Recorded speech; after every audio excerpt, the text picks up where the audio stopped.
I've got a theory. I sometimes refer to it as the musket jackpot. I suppose it's a psychological theory to explain why quite often you get a situation arising in a battle which seems not tremendously logical.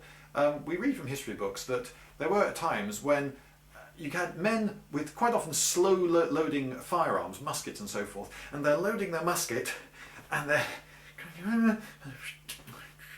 doing all that. There's this bang, not killing their foe, who's only a few yards away, and then, you might say irrationally, trying to reload their musket again. And what does the foe do? Does he take advantage of this and charge him with the bayonet? No. He stops and he starts reloading his musket. Apparently, this happened particularly in confined areas. So, for instance, there were in the Battle of Waterloo, there were a number of buildings on the field, and very fierce fights taking place in those buildings. And there were men in those buildings who were not bayoneting each other, but instead reloading as fast as they could and trying to shoot each other at very short range. Now, if he's just fired at me and I'm still alive, he fired at me and I'm still in one piece, I'm alive, thank goodness for that.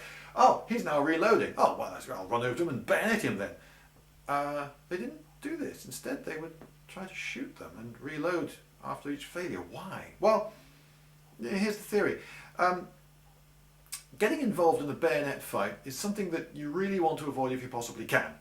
Being bayoneted is very unappealing, and in order to bayonet someone, you've got to get right up to him, you've got to get right next to him and do the deed. And of course, if you're that close to him, you're very likely to be quite close to a few of his friends who may have similar ideas with you in mind. So that's very unappealing. Now, it's true, you may be able to bayonet your foe, but what you want is to win this fight and be unscathed. Now, being shot with a musket ball tends to be fairly all or nothing. You're either out of the fight or he missed you and you're fine. So what I want to be is absolutely fine, and for him to be out of the fight. So I'm going to load my musket. No, did that the wrong way around. Oh, gosh. Oh. Anyway, I load my musket and then I fire. Now, if I'm indoors, the noise a musket's going to make going off, it's almost impossible to describe. If you've never heard a modern firearm go off, you may be surprised just how noisy they are. A modern pistol or rifle being fired is about 20 times louder than you could possibly imagine that they are.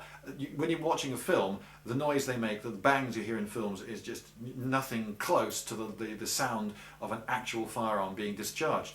And if anyone of you have ever fired a firearm indoors, you'll know, my goodness, that's so much more loud and positively damaging to the ears. That's why people in firing ranges, you see them with earmuffs on.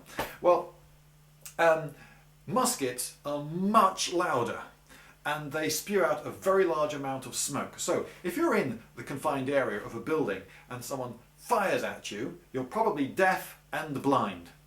Being deaf and blind is not conducive at all to going into melee.